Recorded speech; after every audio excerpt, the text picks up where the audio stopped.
communication and relationships are really the key.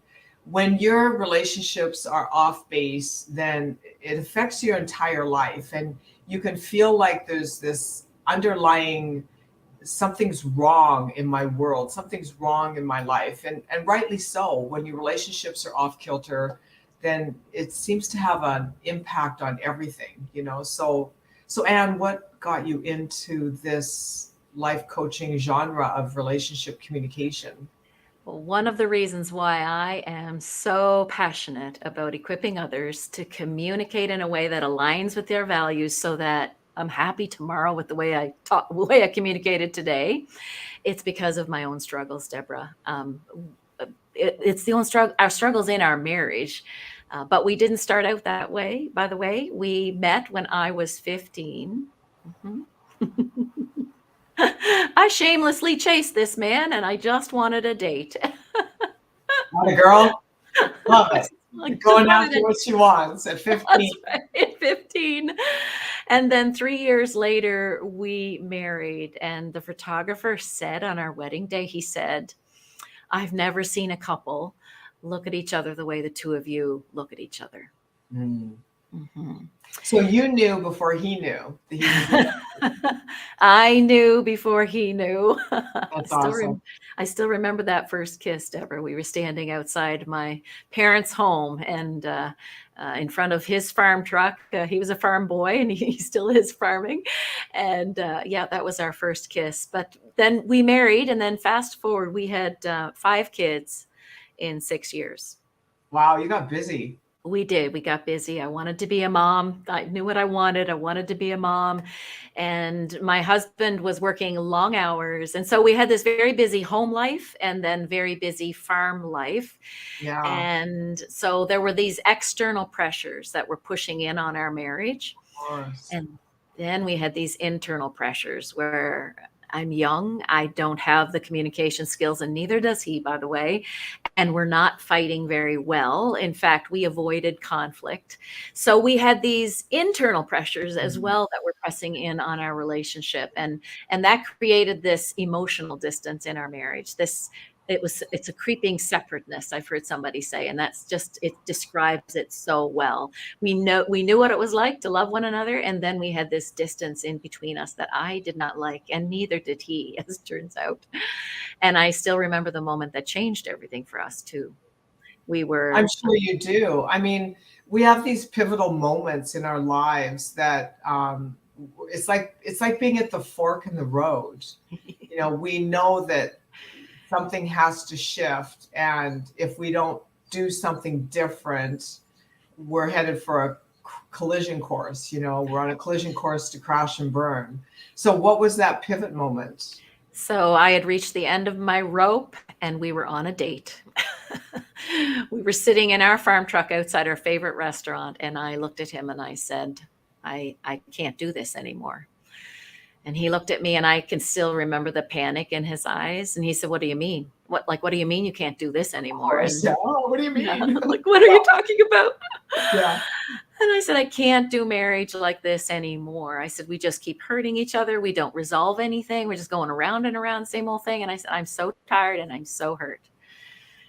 And that landed in his heart in a different way than any other conversation I had had before. I think that line disrupted him, although I certainly didn't mean it. I was very honest in what I was saying, but it disrupted him in a way that he actually opened up to me and shared with me that he was not happy. And it was the first time in a Awesome. very long time that I hadn't heard his heart in a very long time. Of course, we're busy with little kids at home, Yeah. right? And where do you have these conversations but on a date when you're actually alone? Because you can't have this conversation with little ones in the room.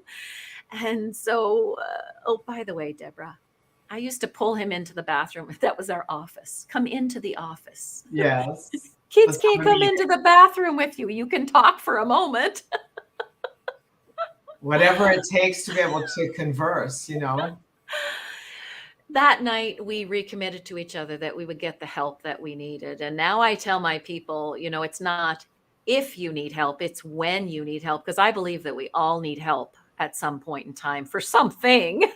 we Well, all we need it a lot more than we admit to ourselves, I think. It's like everybody needs coaching. And, you look at all the top athletes, anybody that's doing anything great in their lives beyond survival has a coach and has had coaching. It's about getting the objectivity that you don't have on your own. I mean, that's really the key. You just can't be objective when you're looking at yourself until you've grown in your self-awareness enough to be objective and to ask yourself higher level questions. Yes, and we all have those blind spots that are hard to see what is straight in front of us. Everybody else knows that there's mustard on our nose, but we don't know that there's mustard on our nose. Everybody else sees and knows what it is that we struggle with. I'm a recovering people pleaser. My people knew I was struggling with people pleasing long before I did, or the impact that it had on our relationship, which was one of the things that I needed to deal with and continue to work at. But that one pivotal conversation put me on a trajectory. It changed the trajectory of my life and my marriage. We started to work together to learn better communication skills, but I started on a personal growth journey to learn more about who I was and the things that I needed to. I discovered that I take me with me wherever I go. Absolutely, you sure do. Wherever you go, there you are. No avoiding that. That's right. Mhm. And so learning how to have better skills, we were not communicating at a very deep level of communication. So it's no wonder we weren't feeling close and connected. And we learned that there are different levels to communication. And the deeper we go into that communication, that vulnerability, it's really a vulnerability level. And the deeper we go into that, the more we can see into me, you see, as the more we can see into each other. Well, it's a level of intimacy you must have with yourself first in order to have that intimacy with another. It's fascinating to me. I had about a 10-year run doing relationship coaching, marriage coaching, I guess, couples coaching. And it's fascinating to me how many people actually, like I would say 99% of people get married without even considering this conversation that you and I are having, which always fascinates me. It's how did you get here? In fact, I remember I had this one couple that I did a few sessions with before they got married, and I did a couple of different assessments and exercises with them. One was on their values to see if there was a matchup, of any kind, so we could lay out a foundation of, okay, this is where you guys really connect. You can turn to this when things get rocky, and then these are the areas you need to work on. And I actually suggested they wait a year or two to get married because I felt like there wasn't enough values match up for them to have a foundation to stand on. And the venue was already booked, so it was kind of like, it was a bit late, and it was a high profile wedding, so they weren't about to call that off, and it ended in, well, I won't say disaster because everything is just experiences, but let's just say that relationship took both of them on a pretty wild ride in terms of they're reacting to each other, which is, I think, what you're talking about. It's what you're talking about is let's stop reacting and let's actually start communicating. Yes, exactly. And in our reaction, which is kind of interesting, Deborah, like we avoided conflict. And so but the problem with avoiding conflict is you don't actually talk about the things that you need to talk about, like values, like you're just speaking about. And so, but we avoided conflict. And so, but what happens then is you start to stack. You stack pain and you stack hurt instead of talking about it and dealing with it as it comes up and keeping it current. And so when you're stacking, then eventually somebody's going to blow. And that's what we were doing. We were avoiding conflict. Yeah. And it was just pulling us apart, because then when we did have conflict, it was dramatic and it was reactive because we were blowing at each other and we were just so upset and angry and all reactive. of this unresolved stuff was now coming through in one situation that has probably nothing to do with those past experiences, which is very Yes. common, right? Yes, So, exactly. so you work with women a lot now. What's that journey like? I do. I have a membership for Christian women. It's called the Sisterhood Journey membership. And there we talk about 4 lanes of communication. So we talk about the God talk, because faith is important to my women, but we talk about people talk. We talk about self talk, which is so incredibly important, which we don't talk about enough, but it's starting to get better, isn't it, Deborah? And then we talk about leadership talk, because my women become leaders as they work on their own personal growth journey.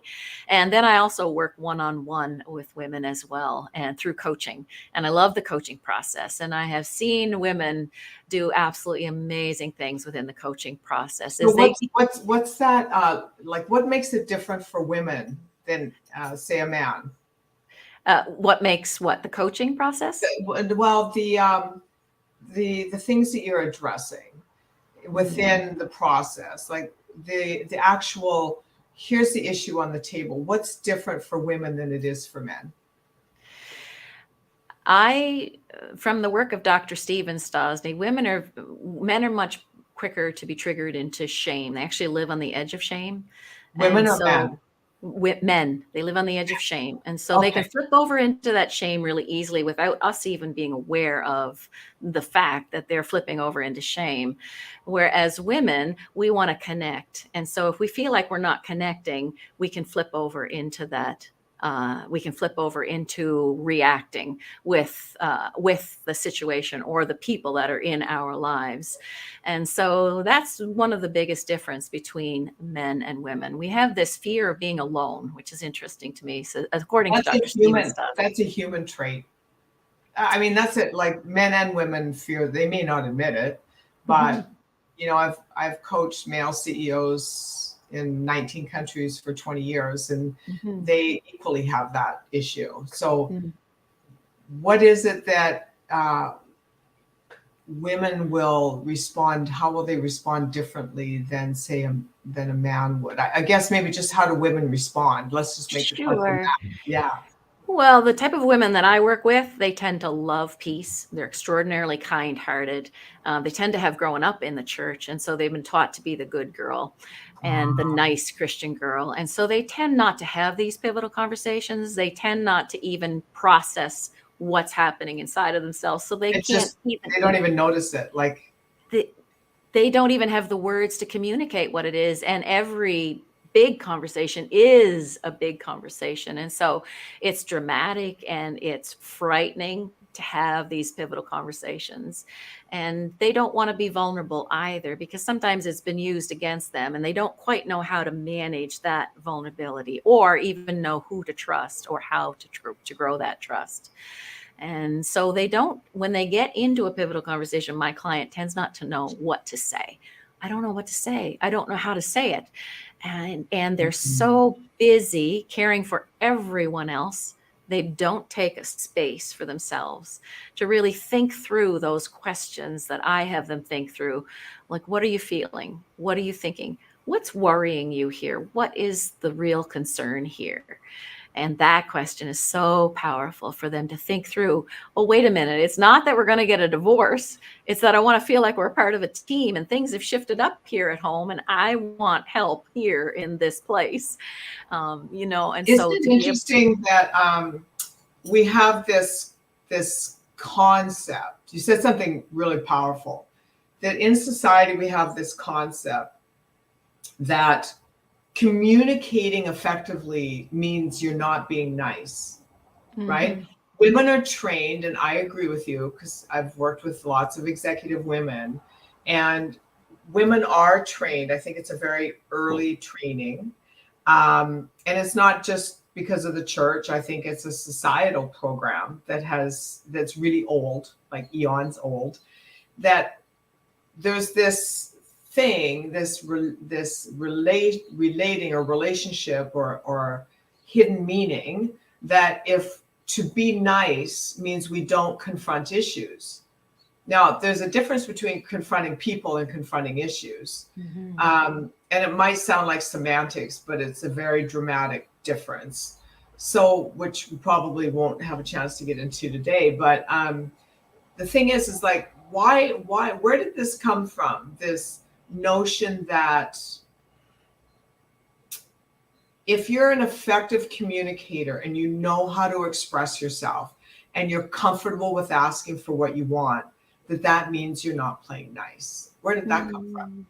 That's a very good question, Deborah. And I'm not sure that I'm the expert on where it comes from, but I do know this, that a lot of times when somebody is strong, they're more attacking than they are assertive. And I know some great assertive communicators. And when you're in their presence, you feel like you're being valued at the same time while they're communicating. Whereas opposed to, I've been in conversations with attacking people and you feel like you are this big by the time they're finished with See, you. I would say that that's a matter of perception. I don't think a strong person ever is attacking. I think a strong person comes across very effectively. I think someone that's narcissistic is attacking, but I wouldn't give that the label of strong. I think, because I feel I'm a very strong person and I have a lot of clients that are very strong. You can feel their strength. Yes. But when they speak and they communicate, you don't feel like you're being attacked. Right. Yeah. Right. I think there's a difference there. Yeah, and it's a difference in somatics and in words, and I can concur with that. Strong people don't have to be attacking for sure.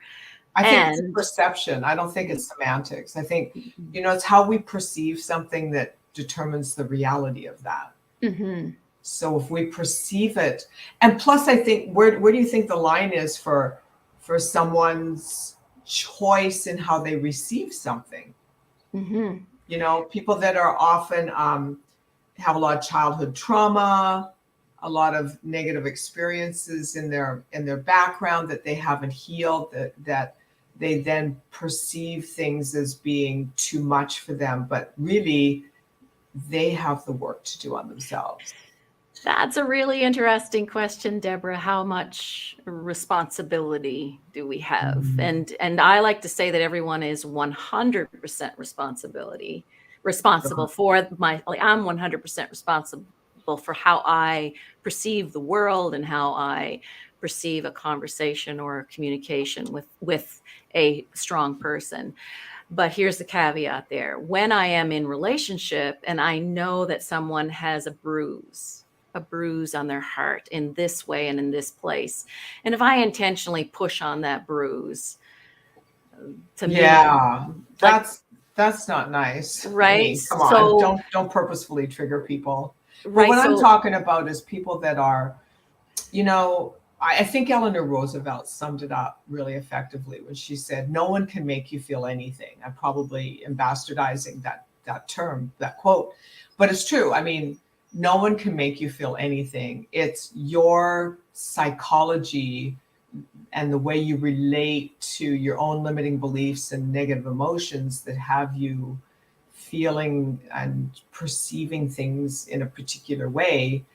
And that's the only thing you really have any control over, because you really don't have control over how other people put themselves out there. Your only control is how you perceive and receive, and then you adjust yourself accordingly. Yes, and I have a wonderful exercise that helps my people understand what is within your control and then what is outside of your control, because that is incredibly helpful to understand that, to let go of those things that we do not have control over, which of course is other people and whatever they think or feel or what their actions are or their behavior. We have no control over. We have influence, but no control over other people. Yeah, absolutely. It's fascinating to me. I've done some programs for NASDAQ in London, in their UK office, and globally, and they have a really wonderful program called Women in NASDAQ that they invest a lot in for the women executives globally. And the conversation always comes up whenever I do programs for executive women of the glass ceiling. And so the way I approach it is that there is no glass ceiling. It's a matter of how you relate to yourself. And I think this is something that we are learning globally right now. It's been probably the biggest shift since the pandemic, is that we really have the ability to master ourselves and our environments. So, what advice do you give women in terms of being really effective communicators in their relationships and setting their boundaries and then honoring themselves for that? Mhm. I encourage women to go through the 3 C's, we call them, of pivotal conversations. So, number 1, check emotions and check your motives. So know where you are, that self-awareness. Okay, this is where I am. This is what I'm really concerned about here. And this is what I really, really want. So that you can then go into a conversation knowing what it is that you want and what it is that you want to say. Sometimes we can use a lot of words and our meaning gets lost in the words that we use, especially the women that I work with. Yeah. And so when we can limit the words and really have effective communication, know exactly what it is that we want clearly and concisely, then our person can truly hear what it is that we're talking about. It's so important to be able to have pivotal conversations, not just at home, but at work too. I mean, even for safety factors. I spoke with a pharmacist. Actually, I spoke with a human resource person. She had been running companies for 20 years, and she had been running in multiple places, multiple areas. And then about 2 years ago, she said, my company merged with another company and I got a new boss. And now the company is leaner and I have more responsibility, she said. But the new boss manages differently. This was such a Yeah, big sure. conversation for her, where she was trying to say to the boss, you're caring more about production than you are about relationships. She was a great communicator, by the way. And she said to me, the culture of the company had changed. Now it was different. And she said, I just don't agree with the way the boss is managing people. And she said, I don't feel appreciated anymore. By the way, we lose our best people when we're in leadership positions and we don't have these pivotal conversations and really listen to our people. She said this to me. This was really intriguing, Deb. She said, I could have worked those crazy hours for my previous boss because I Yeah. knew, because I knew he cared. She said, I show up now and I do the job. People will work for a boss who they know cares for them because they're having these pivotal conversations. They're taking the time to listen to their people and to care about what's happening with their people. And there's a high cost at work when we don't address pivotal conversations. We don't have pivotal conversations. We actually lose our best people first. So it's so important to be able to have these pivotal conversations and to communicate and clarify. And that's the second C, which this Julie, I had this conversation with, she was so great at communicating and clarifying what it was that she wanted for her workplace. It's interesting. So it's fascinating. She ended up with a new boss that wasn't as evolved in human interaction, human engineering. I keep telling all my leadership clients, if you're in any kind of a role where you're managing teams or you're leading a company or leading somebody or some aspect of an organization, it is your full-on responsibility to be well versed in human engineering. You have to understand human behavior. And the only way to understand human behavior in others is to be super self-aware and to understand your own blind spots, your own conscious and unconscious makeup. If you don't get that, you have no business, absolutely no business leading people. And it just blows my mind how this is such a norm. And then these companies wonder why they have a revolving door, or they're not hitting their numbers, or people are unhappy, morale is down, and HR visits are up. It's because of the culture. That has to be a massive part of the corporate culture, because we're all in the people industry.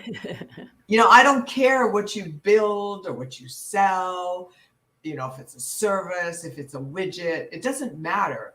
You are in the people industry. Unless you don't need people to buy your product or service, then I don't know how you're possibly in business. You know what I'm saying? It's like, Absolutely. yeah. And we tend to be hired and rise up through the ranks because of technical skills as opposed to soft skills, which, by the way, I think are essential skills, not soft skills. And those essential skills, they translate from home to work to the They're community, and everywhere. anywhere we're working with people, they transfer into every area of our lives, which is why they are such essential skills. And so the first C of pivotal conversations is to check emotions and our motives. The second C is to check. The second C is to communicate and clarify. And that third C is to create we solutions. You talked about that earlier, Deborah. It's to create those solutions where we're on the same team. When I become the good guy, you automatically become the bad guy. And Yeah, we because of can't, the polar opposites. I mean, yeah, right. but And we isn't our society kind of like old paradigm, not the new one? Our old paradigm of society is that it's good, bad, right, wrong, us versus them. And that is the biggest fallacy that exists on this planet. There's no it such thing. It drives me crazy, Deborah, because the problems that we have are so big. We need everybody on. Like I'm from a farming family, and the challenges that we face in farming, we need all sectors to come together to work at those problems, to solve the problems. There's enough for everyone, and we Yeah, need to more work than enough. together so we can find those we solutions. But we need to work together using our essential communication skills in order to find good solutions for everyone. And I think really, I need to reiterate this is work on yourself. There's just no way you're going to be able to have effective communication skills if you're not working on yourself. And I can remember a very, very long time ago when I decided that I was going to create some training programs as a spin-off to my speaking platform. The first thing I did was I engaged in a communication skills course. So going into that as, a newbie, like a brand new, this is my first communication skills class. I mean, I'd been in sales for years and just didn't have those skills, which is ridiculous because the sales training I took should have addressed the communication skills first. But here's what is really pivotal is that in the communication skills class, they addressed self-awareness first. And I kind of was in kind of a shock going into that because, and I think this is where most of the world has been at for centuries, is that the idea of communication is that it's some kind of an external thing. When in actuality, there's no external communication, it's all internal because every experience that we have is just us projected outward. When you can understand that and you can get that, how shall I say, down in your spirit where you realize, hey, who am I being? Am I being a victim? Am I being someone who's clear-minded? Am I being someone that is doing the blame game? Or am I being someone who has a vision and is focused? Those are very different experiences. And whatever your experience is on the inside with you is projected outward onto others, and they have no choice energetically but to mirror that back to you. Mm-hmm. Yeah. And then am I being easily offended? Because that stops a pivotal conversation. Am I being a right fighter so that I've closed my ears and so I will not go to that place of understanding to hear Yeah. to hear your perspective, to open my world to a bigger perspective than my Right? own. Yes, absolutely. And those things are definitely an internal, which is why we say to check yourself, check emotions, see what your motive is, where are you coming from. I remember a conversation I had with my daughter, Deborah, and I said to her, it was a conversation that I needed to have around setting boundaries with our adult son. And I have permission to share the story with you. I said to her, I just blurted out, I just don't trust him. As soon as it was out of my mouth, Deborah, I kind of looked around, was like, well, like, where did that come from? The heart speaks, right? The heart speaks. That was Always. inside. Yeah. And she said to me, Mom, that's awful. You better check that. Just give me my own medicine back, Deborah. Yeah. But I knew as soon as it was out of my mouth, I knew I had a problem. It was an internal problem. It wasn't his problem. It was my problem. And I went to what I call my thinking chair and I journaled through some of those questions. I didn't have to get through all of my questions to check my emotions. And I recognized I was stuck back in 2005 when we had significant challenges raising this young man. He was a handful. He will admit to it now.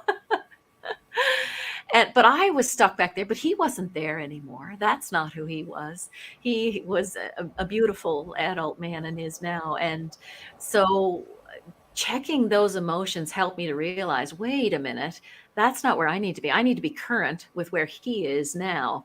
And then when I went to have that conversation with him, it was over in no time. There was nothing to it.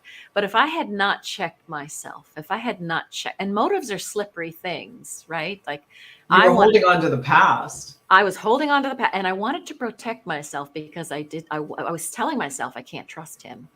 Yeah. And that lie was keeping me to the past and keeping me in 2005, which is not where he was. I would have sabotaged that conversation if I had have gone into that conversation without checking where I was. Be current, checking my emotions and checking the motives of my heart. You know, that's a great tool for all families during the holidays. You know what I'm saying? Because, and I've had this experience too, where, you know, let's say I've been gone for years, right? And I go home for the holidays and everybody's still behaving and perceiving me to be that person that left 20 years ago. And it's like, you have no idea who I've become or what I've experienced in the last 20 years. And you're talking to me like I haven't changed or evolved or grown or expanded my awareness or any of that stuff. And it just becomes a very difficult experience. So I think that would be an amazing tool to put out over the holidays. You should do that.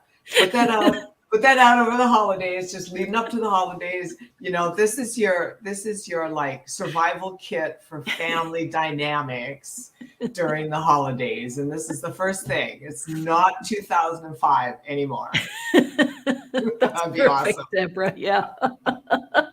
Oh my gosh. You know, and I think that's what most people complain about. It's like, I've moved away and I've, you know, I barely come back because when I do, they still treat me like I was 10. I mean, it's just a challenge. Right? It's so true. We get frozen in time, don't we? We get frozen in time and forget that people grow and people have experienced so many more things since they've moved away from home. They've changed, they've grown. They're not the same person. Yeah, and all it would take would be to ask a question or two, like instead of the assumption that you're still that person from 2 decades ago, maybe to just say, wow, you know, we haven't really had a heart to heart in 2 decades.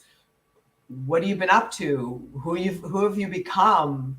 Like, how do you see the world now? Has it changed for you? Like just asking some questions instead of making that assumption that everything's the same old.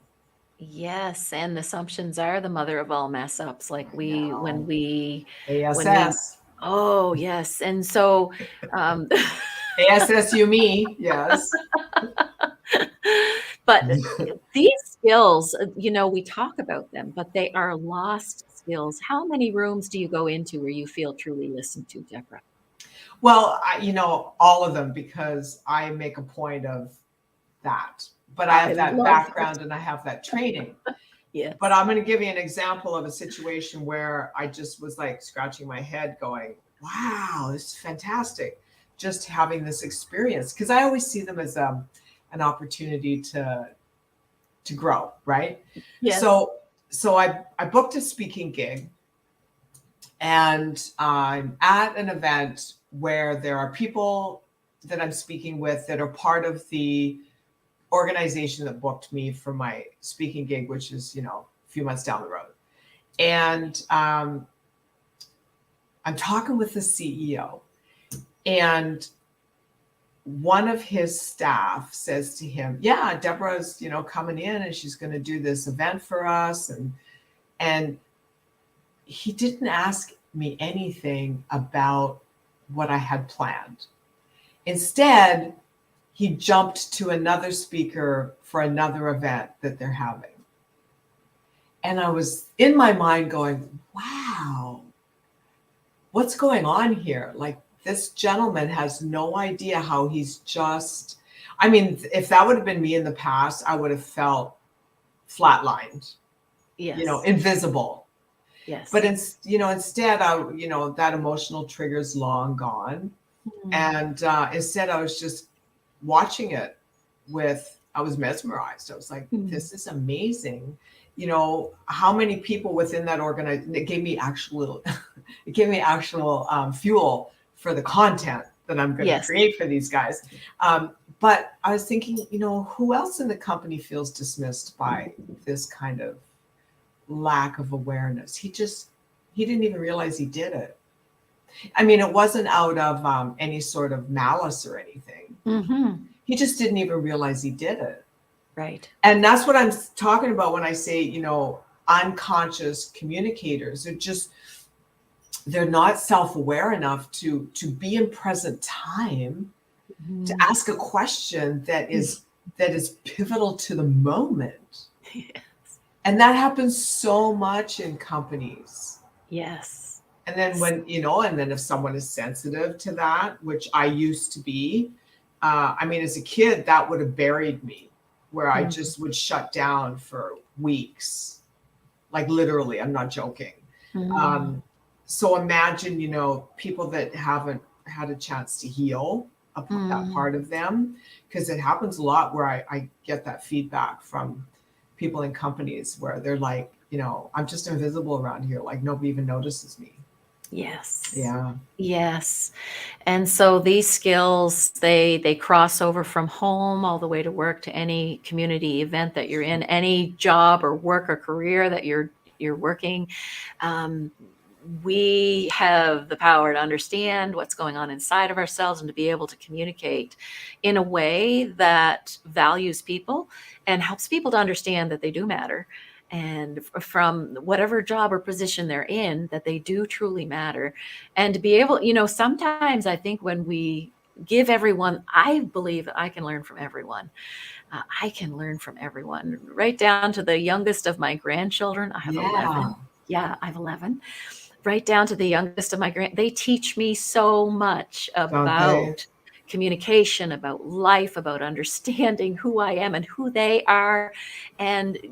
But if we don't take the time to ask those questions in the moment, we lose out a tremendous gift of new insight and new awareness about ourselves and about other people and the situation around us. And we are not going to solve our problems without asking those questions and listening more to gain a better understanding of what's happening in the world around us. Yeah, and I agree with you. And I think, children are just so self-aware. It's not till after they get a few years of programming from the adults around them that they forget their greatness, which I'm working on with parenting tools.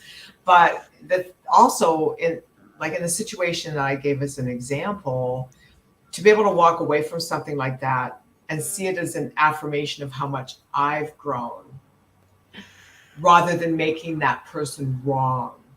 Because if I make that person wrong, then, to protect my heart, I'm going to avoid people like that. And you can't go through life avoiding people. We need people. We need to engage with people. We do business with people. We're pack animals. We need to have people around us. We need to have relationships, and good relationships, to your point.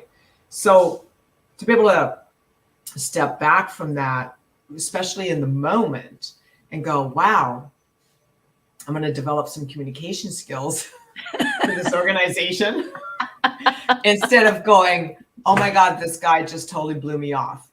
We can always take it either way. We have that choice in the moment, and then use it as an affirmation tool and go, you know what, I'm really glad I worked on myself, because I no longer have that button. I also love, Deborah, that because of the work that you've done, you could also see the opportunity. Yes. Here's the Many. opportunity.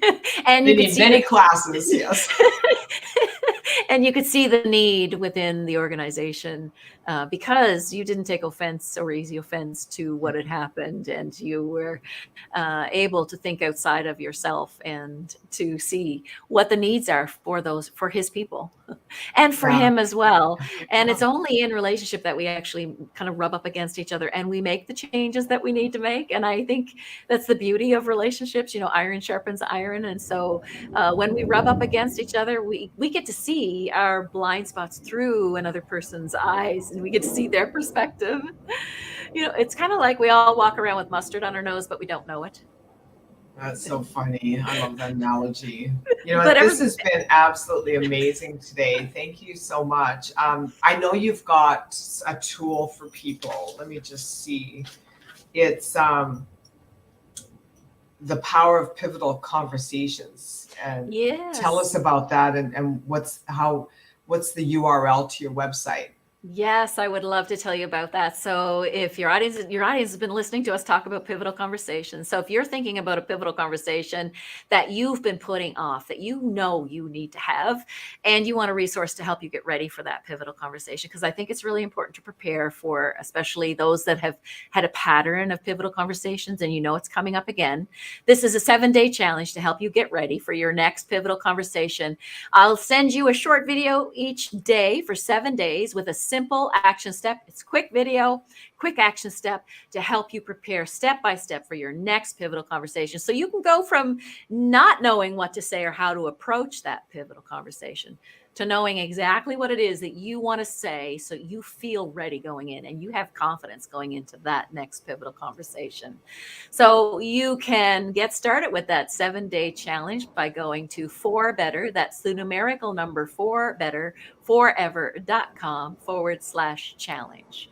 And that really is the best way to stay in touch with me as well, Deborah, because then you have an opportunity to sign up for our weekly email. It's called the Tuesday Brew with Anne, because I love my coffee. And this is where we send weekly communication tips to help you communicate in a way that aligns with your values. I love it when people are communicating in a way that aligns with their values because they're so happy with the way they've communicated. And so this is the best way to stay in touch with me as well. Oh, that's awesome. And I really want to encourage everyone watching to make sure you get this tool. There's nothing worse, nothing probably undermines your relationship with yourself more than when you don't have the tools to communicate with others effectively and to address whatever it is, your needs, your wants, what dynamic has taken place between you and someone else that has not worked for you, negotiating deals, just, getting what you want out of life. It really is a matter of being able to articulate yourself in a calm way of getting your point across and asking for what you want and being able to handle the no's or whatever emotional state another person is in that you're dealing with. I mean, when you hold back from those conversations, it undermines, it chips away. It chips away at your relationship with yourself. It chips away at your self-worth, your self-esteem. The only agreement we really have in this life is the one that we keep with ourselves. So if you're letting people, walk over you or take advantage of you or not be honorable, I mean, that just eats away at you. So I really encourage you to head over to Anne's website. And again, that URL is 4better forever, and they're the number 4s, not spelled out, .com, and you can get that tool and you can take advantage of it right away. So Thank you so much, Anne, for being here today. I really appreciate it. I appreciate all of you for jumping on here today and subscribing, liking, definitely commenting. That's what really expands the channel. Keep an eye out for my daily emails on the upcoming podcasts. I go live every Tuesday at 12 noon Pacific and 3 Eastern. And if you're not on my email list, definitely jump on to neimind.com and have a look at that. And there'll be lots there for you. I have several new leadership and management retreat dates coming up, both on the East Coast and the West Coast. And we've expanded the curriculum on those.